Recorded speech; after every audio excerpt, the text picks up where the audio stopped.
Yo, what is up folks, MTG here, and today we're taking a look at Jeskai Ascendancy combo on Magic Arena. We're looking at an Explorer, which is the Pioneer equivalent format. I say equivalent, it's not exactly the same, we'll kind of get to that in a little bit.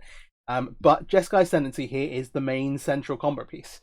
Blue, red, white enchantment. Whenever you cast a non-creature spell, creatures you control get +1/+1 until end of turn. Untap those creatures. And then whenever you cast a non-creature spell, you may draw a card. If you do, discard a card. Okay. So, buffs your creatures when you cast on a creature spell, but importantly, you get to untap them. And then that loot ability means that you can loot through. Okay, cool. So how do we actually combo this? The combo that's in this deck involves Emry, the Lucker of the Lock, with Mox Amber. There's a few other things we can do and some other shenanigans we can pull off. Let's start there. So Emry, 2 in a blue, 1/2, enters the battlefield, you mill 4, +1 less to cast for each artifact you control, such as Mox Amber, for example, but has this tap ability. Choose an artifact in your graveyard and you can cast it this turn. The artifact we're going to choose to cast is Mox Amber. It's a 0-mana artifact. It is legendary, which is important because legendary ruling itself is what allows this combo to work. It taps to add 1 mana among legendary creatures and or planeswalkers you control. And so with Emry makes blue. You have a Jeskai Ascendancy in play, you have Emry in play, you have 2 Mox Ambers. You can, whether you have a Mox Amber in play or not, or you've got both in the graveyard, you can tap Emry, target a Mox Amber in your graveyard, cast it. The Mox Amber itself will trigger Jeskai Ascendancy. This untaps the Emry, buffs the Emry and other creature you have in play, and then also lets you loot. Cool. You then make blue mana with the Mox Amber, and then you're going to activate Emry again, target the other Mox Amber, etc, etc. Or also works if you've got them both in your hand, whichever way around, and this allows you to make infinite blue mana, and lets you go through your deck as much as you want to. It's a May ability here, so you're not forced to loot, you're not in danger of milling out, but you can do this over and over and over and over and over again. And the power buff here also means that the Emry becomes like infinitely big, and every other creatures you have in play. And so this is how the combo works. You make infinite blue mana, you make some very big creatures, you kill your opponent with them. That's kind of the base level. Now, I'm going to stop for a second and talk about a card called Retraction Helix, which is unfortunately not on Arena. It's a card that was really integral to the deck when it was seeing play in Standard back in Theros Khan's block. So Retraction Helix is a blue instant, and gives a creature the ability tap, return target non-land permanent to its owner's hand. And so, if you have a creature in play, you give it this ability. You then can tap to return a 0-mana artifact. In this case, Mox Amber. Where in Pioneer, where this we can see play, you would also play some more 0-mana artifacts. Tormod's Crypt, the most popular one, because it doubles as graveyard hate. That returns the Mox Amber or whatever, the 0-mana artifact to your hand. You then get to play it again, and if you've got Jeskai Ascendancy in play, you get to do this over and over and over and over again because it untaps the creature with the ability. The creature gets to tap and bounce the thing again, and then you see where this is going. That's not to say it's not playable on Arena, but eventually we'll get Retraction Helix, so the combo deck will be in a really, really good spot. In the meantime, there's a bunch of other stuff we can do as well. So Jeskai Ascendancy, our main combo card. We've got Emry as our primary enabler for the Mox Amber shenanigans, and then we've got another couple of things. We have 12 cantrips. These help us obviously find the Mox Ambers, find the Emry, find the Jeskai Ascendancy. Super, super important. Alongside that, we've got 4 copies of Treasure Cruise. Okay, neat. So that's some stuff we can do with our blue mana to help find the other cards. One thing you'll note, of course, is that if your opponent's got a creature in play and you make an infinitely large creature, hey, it starts to attack. A couple of things we can do to get around that. One of the cards that enables us is Rona, Herald of Invasion. It's the legendary creature itself, so enables Mox Amber. That's a tap for blue. But 1/3, whenever you cast a legendary spell, untap it. Okay, neat. And then it's a looter, so you can tap to draw a card, then discard a card. Obviously, this is quite nice for Jeskai Ascendancy when you're getting to do that over and over and over again to help you find your key pieces. But then also early game helps you actually again find your combo. The key with Rona though is that it has this 5-mana ability. You can pay 5 mana and then 2 life. We don't have any. Well, we technically do have Black Source in the deck. There's a mana confluence here, but in general you're going to be paying life, and it transforms. Becomes a 5/5 with trample. Which is important because once it's got trample, it means it can attack your opponent's creatures, and with Jeskai Ascendancy and going off, we get to make it infinitely big. Cool. Sweet. We're making infinite blue mana off of the Mox Amber loop, and so sweet. We can just do this again and again until the Rona is like a 500 or whatever. Has another ability on it as well, which like, hey, if you're not killing them, maybe you're doing fairer things at the time, whenever a source deals damage to Rona, player and obliterator, that source's controller exiles a card from their hand at random. If it's a land, you may put it onto the battlefield under control. Otherwise, you can cast it without paying its mana cost, which is pretty nice. A very nice ability. So that's one way to win the game. And it's also like an awesome enabler for helping us find the combo, and another legendary creature for Mox Amber. Okay, sweet. So that's one thing. Given that we get to loot through our entire deck when making infinite blue mana, we also have Saheeli Sublime Artificer. Whenever you cast one blue-red hybrid Planeswalker, comes in on 5 loyalty, but whenever you cast a non-creature spell, like Box Amber or any of these cantrips, you get to make a servo. And then -2, target artifact you control becomes a copy of another target artifact or creature you control until end of turn. Okay, we're not really doing anything with this, but literally we're using this to then make a load of servos. One of the other things we have here is 2 copies of Bitter Reunion. There's a lot of moving parts, but they all kind of like synergize really well together. Bitter Reunion enters the battlefield, you may discard a card if you do draw 2. 1, sacrifice it, creatures you control gain haste end of turn. This requires red mana, and so if we can make infinite blue mana and have red floating from something else, then we can cast this and then give all our tokens haste. If anything else we end up putting to play later on, haste with our infinite mana. Okay, cool. So there's some more combo. This also, of course, is another, like, hey, you get to pitch something early and then draw towards your other combo pieces. Putting a Mox Ember in the graveyard if you've got multiples early is fine, because you need one in the graveyard anyway with Emery. Well, you need to find 2, so pitching one is okay, and having them in the graveyard, you can recur them. Okay, cool. You've got cantrips. We've got 4 copies of Treasure Cruise at the top here, which again help us refuel if our opponent manages to interrupt what we're doing or disrupt us. But importantly, the other thing we've not talked about is Manlands, and this is one of the decks that takes full advantage of the new Manlands. We've got 3 copies of Restless Spire and 1 copy of Restless Anchorage. If you untap with Jeskai Ascendancy in play, and you have one of these Manlands, you can activate it.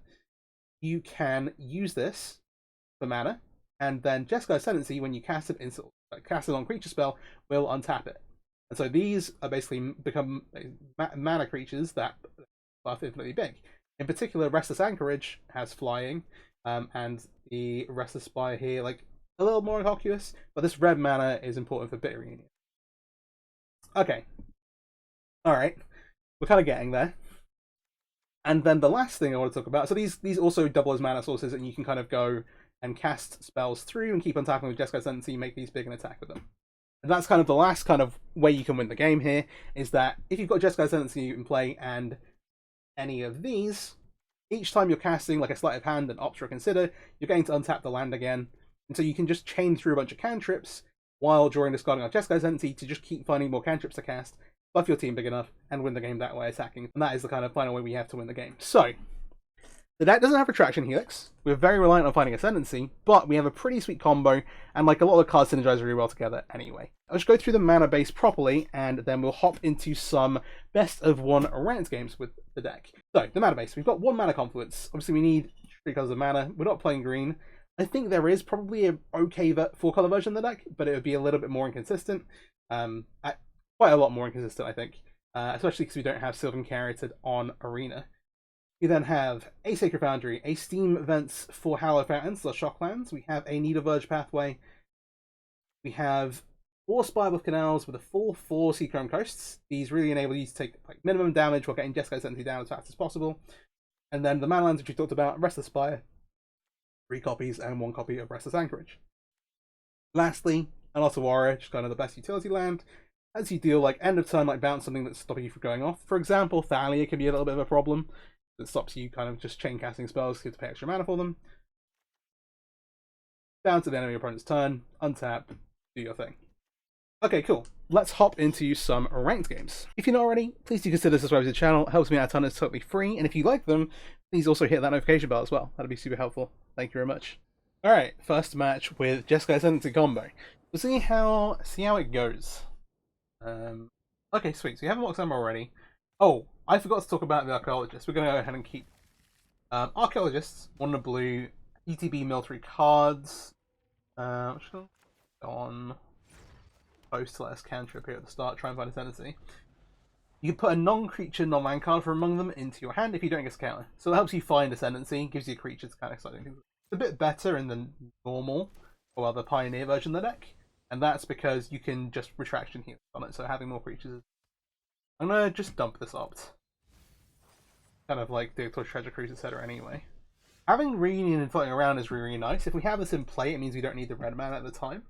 I'm just gonna go ahead and play this, and I think I'll probably pitch a land here.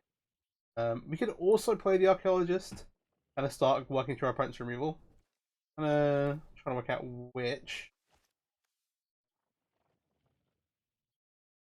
Okay, let's play the Archaeologist. I guess this Let's just see more cards to try and find Ascendancy. And there it is. Okay, nice. Also found a second Mox Amber in our graveyard. So we've got 2 Mox Ambers. Check, check. We've got Ascendancy. We don't have a... Well, we don't have Rona. We don't have... Ooh, Bat is miserable. Okay, Bat takes Ascendancy. Big sad. I assume it's going to take Ascendancy. We don't have... Excuse me. We don't have Emery. There we go.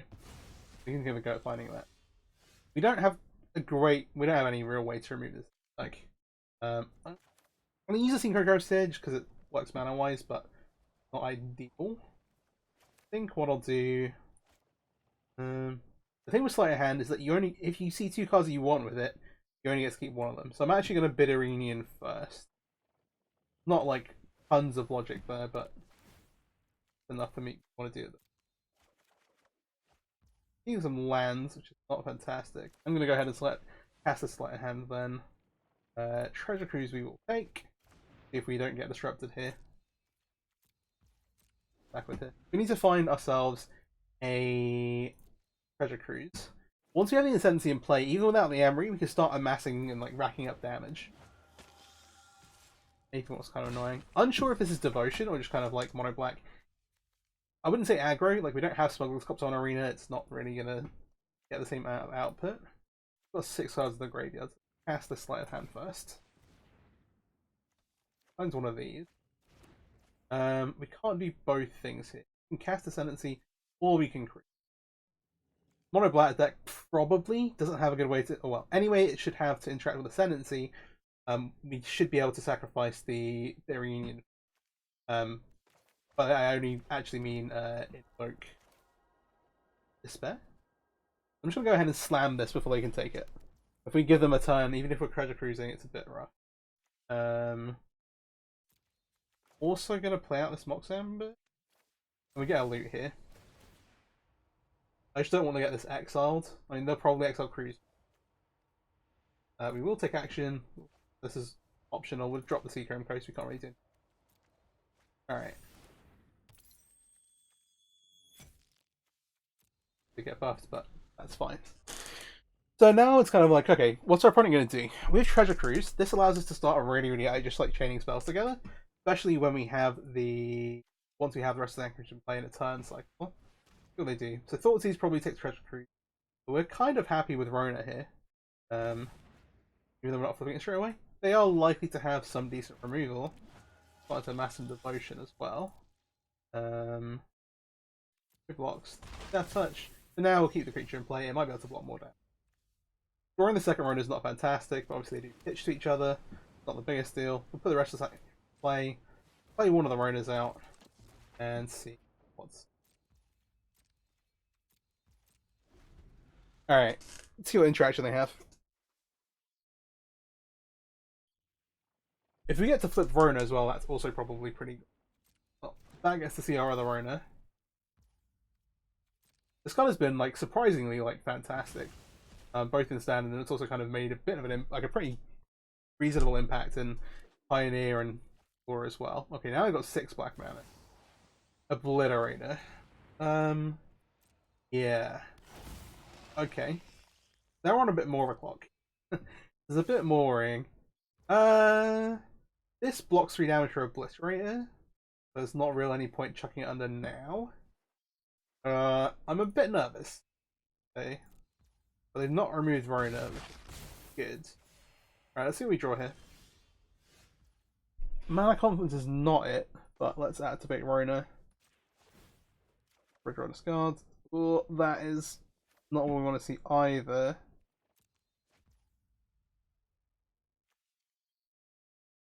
We can flip this. This costs life though.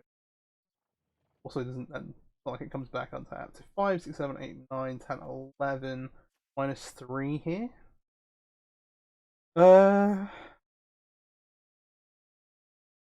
No real reason for us to use mana, right? Go ahead and attack with it. If they have a removal spell, it's fair enough, I think.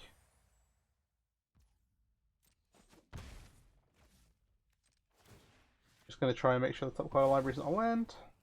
Or if it is, we get to draw it. Archaeologist to find one, I think. We should leave that on top. And we want to keep this in hand so that we can discard its Jeskai Ascendancy. Okay. So we might just be dead, but ideally we're not. Never mind. As a blower of Quaglots, this thing doubles life lost in a turn. Finally dead. Also, we're sacrificing a permanent hit. So 1, 2, 3, 4, 5, 6. That's 12 already. Block here. We're taking 1.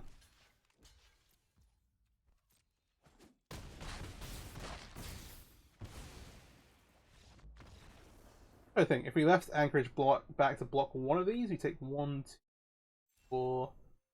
We'll take 2 here. Yeah, we still play. Alright, okay. Let's go next game. Let's go this game. That was pretty close. We got a long. Alright, second match. Yeah, that was pretty rough. They had the bats were super annoying. They got to take a bunch of cards out of our hand. If we had that treasure cruise, the funniest bit is that if we did cast that treasure cruise, we did treasure cruise into lands. But hey, we're gonna go ahead and keep this. We've got double Emery, which is important. Green white. Could be a Amalia combo. In fact, with Lunarch Veteran, almost certainly a Amalia combo. There's like a very small chance that this is Angels. I think most of the Angels decks have moved away. Go ahead and pass turn. We'll consider on end step. The way this deck's built at the moment is like pretty all in on the combo. I think you have to build it this way to make the deck work in Explorer on Arena. Without having access to a Retraction Helix combo, I think you're in a pretty rough spot to play like an interactive game plan. So we just need to like commit so many resources in. Because the other thing about a Retraction Helix is that you can just like stick it on a creature and just start bouncing your opponent's stuff, which is surprisingly effective. So there are versions of the deck that play like a copy of Soul Cauldron because it lets you use Emery's ability if you counter one of his creatures. There's a version of the deck that plays like maybe like one. You can play like 1 or 2 interaction spells. Just protect your stuff like a Spell Pierce. Actually, double Ascendant. Would have liked to be able to turn to Emery here, but we cannot do that. Gonna play a tap land. It's pretty tough. Yeah, if we had a Mox Opal, sorry, not a Mox Opal. If we had a Mox Amber, we could turn to Emery here, at least kind of get things turning, and then next time we'd be able to be set up to go for the kill here. Dina is problematic, but they've not got full combo yet. They could also have a Quarter Calling here still. If they have Cord for Amalia, we're effectively dead. But not if they're attacking. The Amalia deck is super consistent. I do have a video on it, which was like my first time playing the deck, so it showcases like kind of what the combo does, and a little sloppier maybe than I would like it to be. We're at 15. I'm just gonna go ahead and put this. I should just put Emery into play and hope they don't have a way to interact with the ring. We'll see what they do. We need the creature in play, because or is it something? Okay, we hit 2 Mox Ambers. That's the number of Mox Ambers we need. That's good.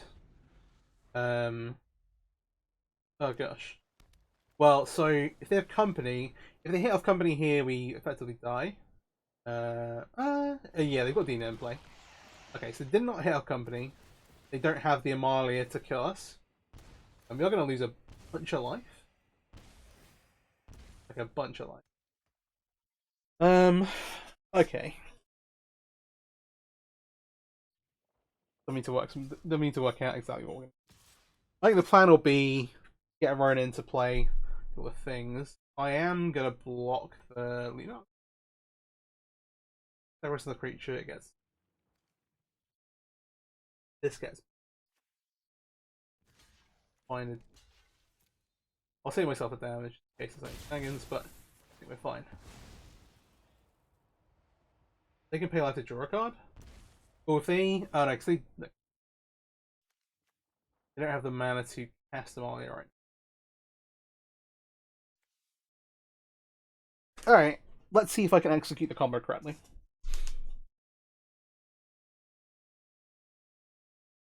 I'm thinking about DY.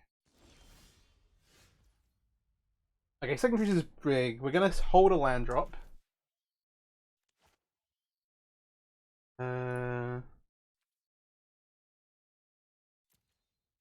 There's no reason to actually do this first. Cast Jeskai Ascendancy. Okay. Emery. It's going to target Mox Amber. They might just scoop here. They know we've got 2 Mox Ambers in the grid. They probably will make us play this out. Okay.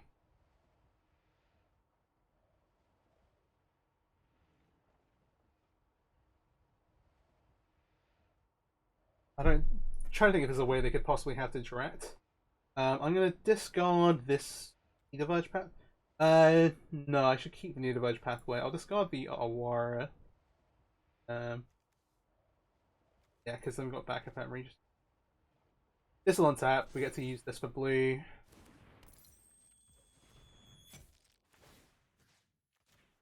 Box Amber. So we should be able to do this within arena time constraints. It's a little bit tricky. Take action here. And discard spec copy Jeskai Ascendancy. Cool, we want to keep the tap one. Let's do this. Let's go ahead and activate Emery. Mox Amber. So you see the Emery's getting bigger. We're going to cast this. Do you want to take action? Alright, we found a Rona. Let's discard the other Ascendancy.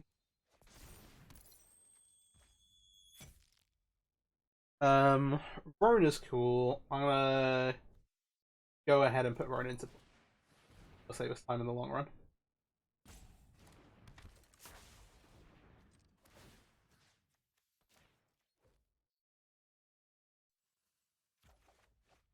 What does this say? Combat damage. Right.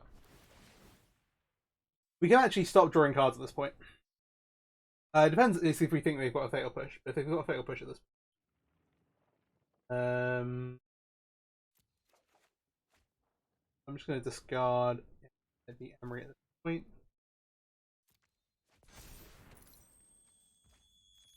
Blue mana.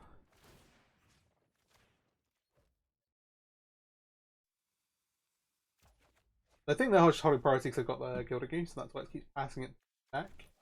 Go ahead and do that.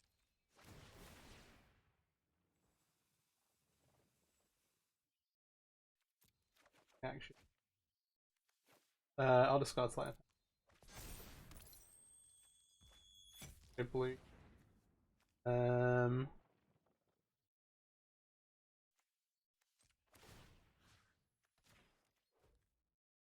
Look at this.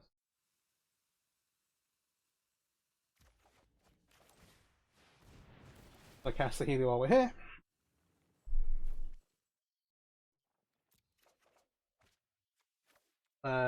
This. The world yields to art, not oppression. There are more triggers here, but eventually we basically need to show them the bit already, I think, to show that we can give everything haste. And we should be fine.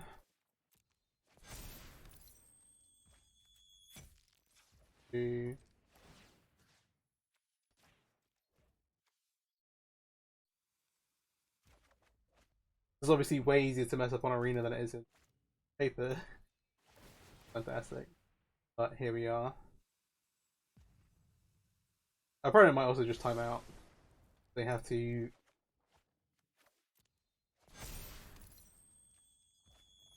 If we like sacrifice the Mox Amber, the Emery still untaps. Worry.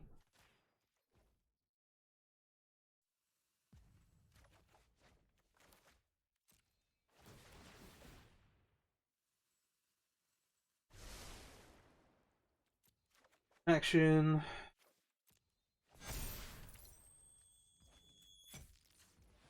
Emery. Activate.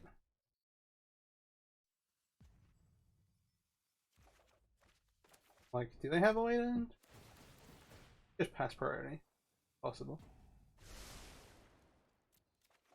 They're not just passing priority though.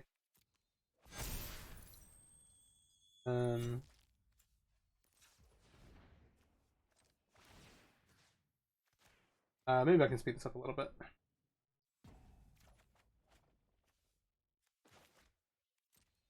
Because the reason why the other thing is that they almost certainly have killer if they untap, regardless of what we do. Card, press in. Blue mana. Um,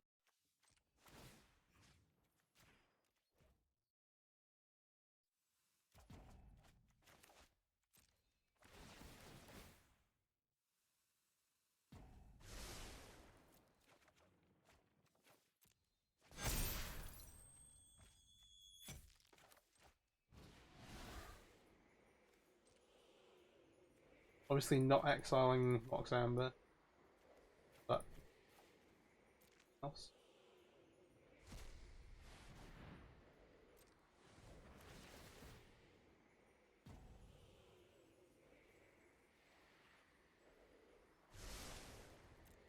You actually kind of need to be careful in how they're using their time. But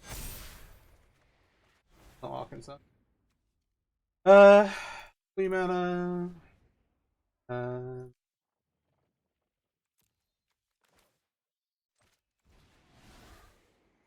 That's not well the Mox.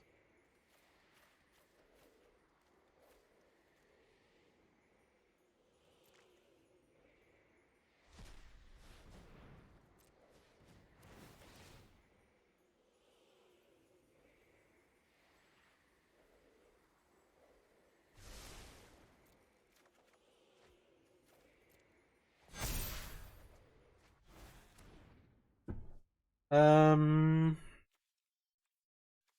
3, 4. I'm literally just trying to save time at this point. Usually to find a bit of reunion.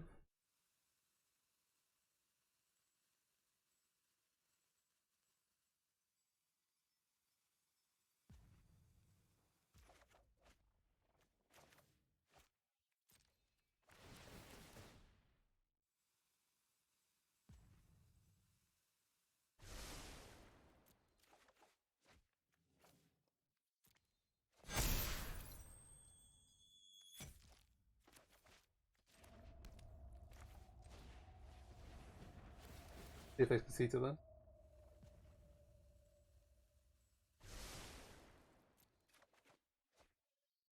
I don't think they can code for what they have right now.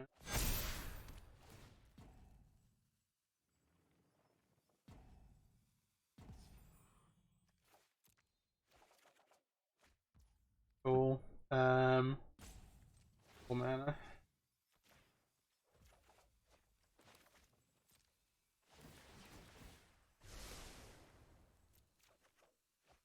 Just start declining these. Good.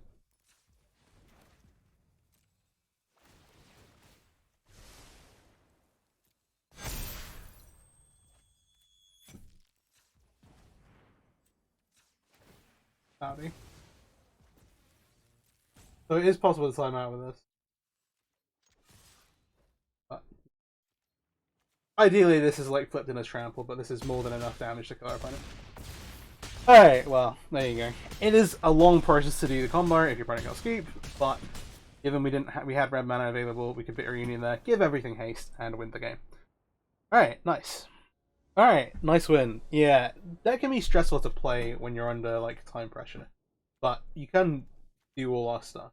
Kind of got a little punished for, I think, doing a lot of their clock, but obviously we got the win there, no problem. If we took like too long to find bit of reunion, maybe it's an issue, but this is also part of the reason I didn't end up doing a video on the and yeah, we've kept this, we've got Emery, we've got cantrips to find our stuff. White aggro could be tough. Why didn't I end up doing a video on like the Pioneer Splunking deck? Like super convoluted and arena timeout more likely with that, I think. Go ahead and consider here. Alright. We don't have any interaction from one of our whites. They've not got the fastest clock, but still going to be like fairly quick. If they follow us up with Adeline, we're in trouble. Okay. Absolutely, we just slammed the Ascendancy. That's fine. Well, we drew Mox Amber, which allows us to turn to the Emery. Okay. Alright. And then we can see how this goes. Now. Oop, excuse me. My sound messed up there for a second. Mox Amber we did not. I'm just going to pass here, but we can cast all these cantrips. Just get towards Treasure Cruise for next turn.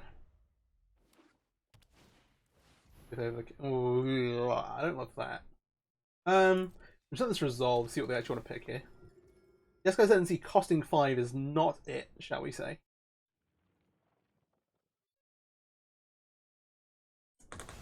Yeah, that's not that surprising, I guess. Okay, alright. That is pressure.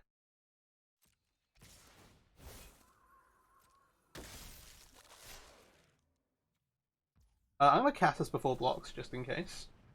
We draw something that changes our mind and we somehow want to trade with the Dauntless Bodyguard. If we draw like another Emery, like I think if they had like a Brutal Cathar, they'd have slammed it here. We do want the land. That's fine. Pick 4 go to 13.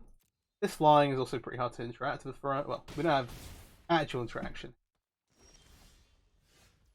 Oh, we hit the Mox Amber as well. 4. Red, white, blue. Play this.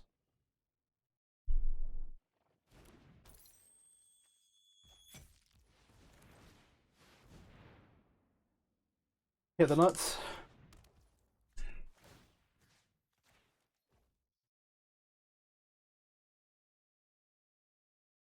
They might concede to this.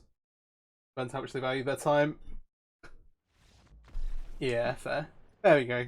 That's hopefully how it should go. It should, your opponent should have been you play out for 12 minutes, but they just wanted to see that we had a way to give stuff haste. Alright, nice. I think, despite this being pretty short, I'm going to call it there. Okay, yeah, bit of a shorter video.